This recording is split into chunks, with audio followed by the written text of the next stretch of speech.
Hello, my gorgeous Scorpios. If this is your first time to my channel, I am Prairie Vintage Jewelry. My name is Linda with an E.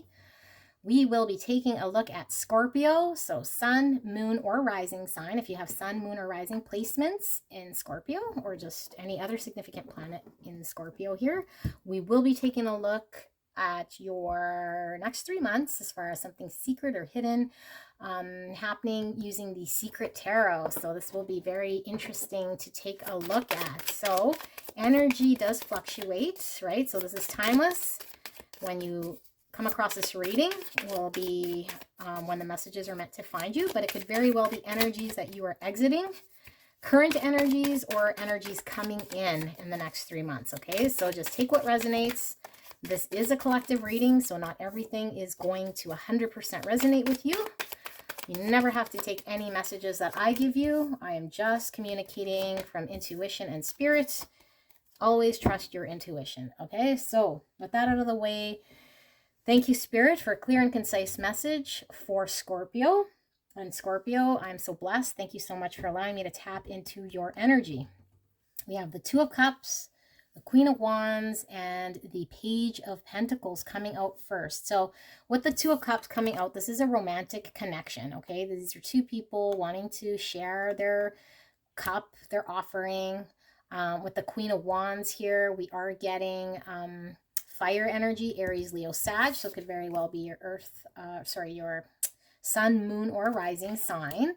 But I feel like this could very well be the person in which you're looking at, but is somebody who is very attractive, okay? The Queen of Wands has this charisma about her. She is probably one of the most beautiful queens because she has this ability to attract a lot of things to her, okay? So I feel as though you are, if this is representing you, and we'll see, wanting to really manifest and attract a connection that's going to emotionally bring a balance of, of emotions between you and another individual, okay? In order to do that, there needs to be something practical that you need to, or that you're thinking on laying this groundwork with this individual and take the first step, okay? Pages are always about first step, communication, and because it is a pentacle, it is like planting the seed of something that is going to come to fruition, okay? It's not pie in the sky feelings, 5D. This is 3D. Plant a seed, call the dude, call this person, ask them out on a date, to the movie, if they want to come over, whatever it may be. So there is this desire to maybe ask someone out, maybe progress things.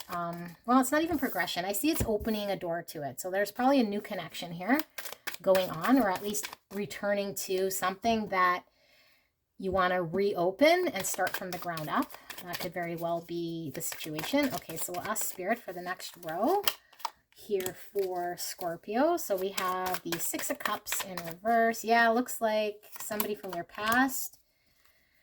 Four of Swords in reverse. Yeah, someone in your past that's hurt you, potentially, that you can't let go of. You are healing from that person. I do see that you are kind of, well, either you've healed and now you're reviewing the situation, or you're still trying to heal, but you're really hanging on to the situation with this person. And with the Seven of Cups in reverse, maybe you're clear on some stuff. I feel like a lot of you guys are kind of coming out of your clouds. They're coming out of your fog. You're kind of coming out of what it is that you want. Okay. There probably was a lot of fantasy around the situation, and now you're wanting to maybe move forward and ground something into this material world and not so much fantasy. Okay, so we have the Nine of Swords.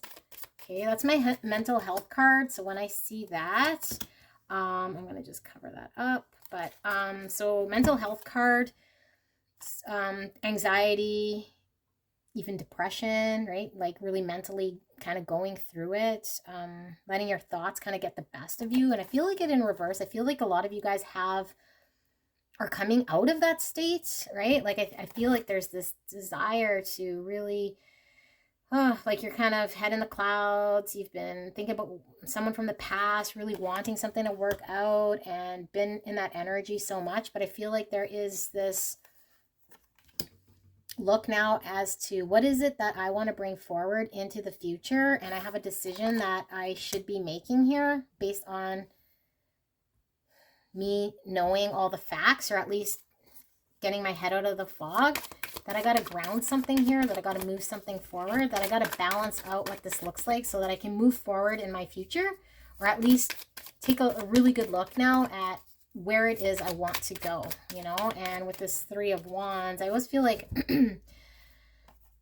this person and the Three of Wands always has one hand on the wand. So it's like they're coming into a situation with either baggage or history or a part of them that they haven't quite let go of in order to make an option. So I feel like this is definitely a relationship from the past that you're making a decision on which way to go, what you want for the future. Decisions. Okay, so we'll take a look at the third row here. That one flew out with the Sun. Woo! I love the Sun. The Sun is so positive. Oh, the Lovers, you guys. What do we have? Oh, the King of Swords in reverse. I don't want to see the King of Swords in reverse. Okay, Scorpio. The Sun is so super duper positive. When I pull the Sun, this is the most magical card in the tarot because it is life. It is the Sun. It is larger than life. It is bright. It gives life to everything. It provides clarity, happiness, contentment.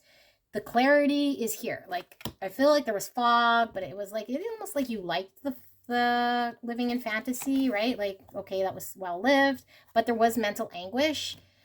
And you kind of want to lift the fog. You want clarity, and you know you need to make a decision. Okay, so the Sun is masculine energy. Sun is Leo. You also have the Lovers with Gemini here, but there is a decision. Okay, now I always point out in this card with the Lovers that there's two females and a male, so that's not typical for your Lovers. It's usually two people, so it could very well be a third party, but how I explain it is two areas of love, right? So it could be two areas that you love or want emotional love from that you kind of got to decide on, okay? So take whatever resonates here. But I feel with the King of Swords in reverse that there's a need for honest communication, okay? There's a need to really have someone else communicate with you, and I don't know that this person is being upfront with their communication, and I feel like you've had clarity, but I feel like the other individual still isn't clear, and they're still not communicating exactly anything to you, but I feel you're clear. Like, you know what it is that should happen here, okay? But I still feel like there is a decision that needs to be made, and maybe it's not your decision to make, but at least you're clear about this. And if this is you making a decision, I feel like you still haven't really fully decided one way or another. Okay, so we have Strength, we have the Nine of Pentacles in reverse, and we also have the King of Cups in reverse. Okay, well, with these two kings in reverse, I mean, this person, not only do they not see the truth, because I feel they're lying to themselves, because they're not really being open to allowing themselves to feel, because again, God forbid, you know, you have feelings, oh my goodness, like, hide those feelings, you know, as like somebody who's just not being open with their feelings. They're like not being truthful, they're not allowing themselves to feel. And this is, to me, most likely the single card, independent card. With it in reverse, it's like giving up your singlehood or your bachelorism, whatever you want to call it. With it in reverse, or being kind of dependent. Maybe this person feels like they'd have to give something up to make this decision, give up their sense of stability, their independent self. And I feel like from your angle, it's like with this Strength card, it's like, well, you know, us healers, light workers, we know that we control how it is that we want to live our lives, and you don't have to be in a connection with somebody else and think that you're independently now kind of chained. And I feel like you're really wise, Scorpio, you know, unless of course this is you kind of fearing all of this, but I feel like a lot of you guys are really wise if you were held back by fear, but you're kind of coming to the realization, knowing that you control your own happiness here, and that committing or making a decision to somebody doesn't necessarily take away your independent stability. You come in with it. So yeah, I feel like, you know, there was some not wanting to let go of independent stability. And if that was you making this decision, it's like you felt you probably had to give that up in order to make this decision. Or the person you're waiting on is not being honest with their feelings, or maybe that's you not being honest with your feelings. But either which way, the sun is here. I'm pretty confident that there will be some light shed on the situation. Somebody needs to be honest with their feelings. They need to be open. They can't just keep hiding how they feel, because they will burst. And it doesn't feel good. So anyway, this is all I have here for Scorpio. Please check your sun, moon, and rising signs, because I feel that will give you the overall best overview for the next 3 months. I find the moon sign usually is pretty accurate when it comes to more intimate relationships, whereas the sun and your rising is more of the outward appearance that you give people, so it could very well be more outward energies. But take a look at that, subscribe, leave a like, leave a comment, and we'll see you soon. Bye, Scorpio.